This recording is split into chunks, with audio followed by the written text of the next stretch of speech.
Water colour சப்ஜெக்டில் இப்போ நம்ம பார்க்க போகிற சப்ஜெக்ட் பனானா. ஸோ பனானா இது போல் வந்து பிளாக் பெனில் வந்து மார்க் பண்ணிக்கோங்க. இல்லை உங்களுக்கு ஜஸ்ட் ஒரு பென்சிலில் மார்க் பண்ணிக்கிட்டு டைரெக்டாக கூட பெயிண்டிங் ட்ரை பண்ணுங்கள். ஸோ இது வந்து கலர் போர்ஷன் நல்லா தெரியணுன்றதுக்காக அவுட்லைன் போட்டுட்டு அதில் வாட்டர் கலர் வந்து உங்களுக்கு கலர் வந்து எப்படி வைக்கலான்றது காரணத்தினால ஸோ இது போல் நான் காமிச்சிருக்கேன். ஸோ பென் அவுட்லைன் வாட்டர் ப்ரூஃபாக இருக்கணும். நீங்கள் போடுற அவுட்லைன் கீழே ஷேட்ஸும் நம்ம வந்து ட்ரா பண்ணியிருக்கோம். அடுத்தபடியாக நம்ம எடுத்துருக்கிறது நம்பர் 10 ரவுண்ட் ப்ரஷ். ஸோ நான் இப்போ ஃபில் பண்ணுற கலர் வந்து lemon yellow colour. Water colour tube தான் யூஸ் பண்ணுறேன். ஸோ வாட்டர் பேஸாக வந்து இந்த அளவுக்கு எடுத்துக்கோங்க. ஸோ லெமன் எல்லோ வந்து ஃபுல்லாக அப்ளை பண்ணுங்கள். ஸோ நல்ல வந்து குவாலிட்டியான வாட்டர் கலர் தாங்குகிற அளவுக்கு பேப்பர் வச்சுக்கோங்க. ரொம்ப தின்னாக இருக்கக்கூடாது. ஒரு 200 GSக்கு மேலே GSM மேலே இருக்கிற பேப்பர் யூஸ் பண்ணிங்கன்னா உங்களுக்கு வாட்டர் கலர் நல்லா தாங்குகிற மாதிரி இருக்கும். So lemon yellow once again second layer போட்டுட்டோம். அடுத்தபடியாக நம்ம எடுத்துருக்கிற கலர் சாப் கிரீன் கலர். ஸோ அந்த பழத்தோட அந்த டாப் ஏரியாவில் இந்த சாப் கிரீன் வந்து நம்ம ஆட் பண்ணுறோம்.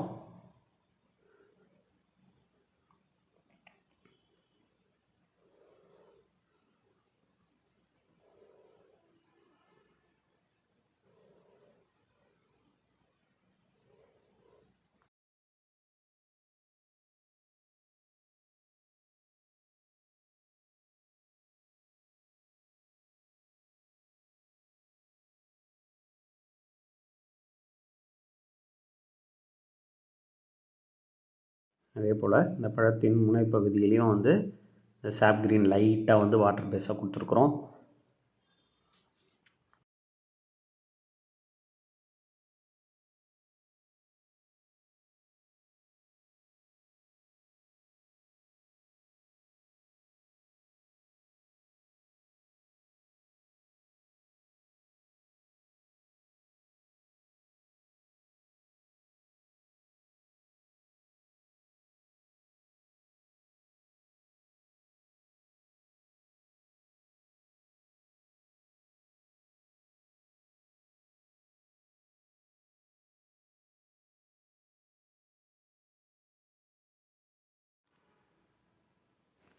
மற்றபடியாக நம்ம கொடுக்குற colour burn Humber colour.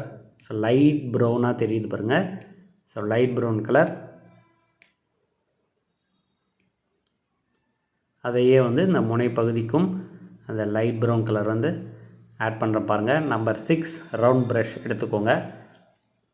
So நீங்கள் யூஸ் பண்ணுற சைஸ்க்கு ஏற்றதுக்கு, அதாவது ட்ராயிங்கோட சைஸ்க்கு ஏற்றது போல் நீங்கள் ப்ரஷ்ஷும் வந்து சேஞ்ச் பண்ணணும். ஒரே ப்ரஷ்ஷில் வந்து பெயிண்டிங் பண்ணக்கூடாது.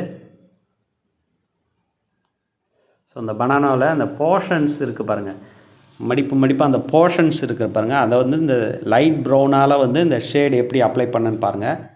ஸோ அடுத்தபடியாக வந்து நம்ம யூஸ் பண்ணுற colour dark brown colour,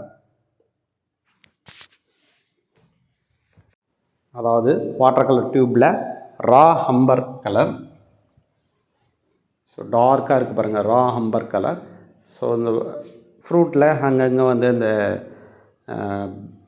black and brown ஷேட்ஸாக வந்து அங்கங்கே டாட்ஸ் மாதிரி இருக்குது பார்த்திங்களா, அந்த டாட்ஸ் எல்லாமே வந்து நீங்கள் இப்போ நீங்கள் ஆட் பண்ணுங்கள். ரியலிஸ்டிக்காக இருக்கிற மாதிரியே இருக்குது பாருங்கள். ஸோ இந்த ஃப்ரூட்டில் இது போல் அங்கங்கே வந்து இந்த பழம் வந்து சில இடங்களில் வந்து பார்த்திங்கன்னா டேமேஜ் ஏரியாஸ்லாம் கூட இந்த பிளாக்காக மாறுறது இடங்களை நம்ம பார்த்துருக்குறோம்.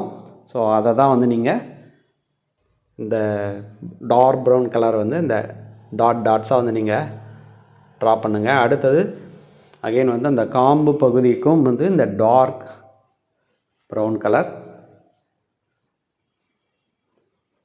ஆட் பண்ணியிருக்கிறோம்.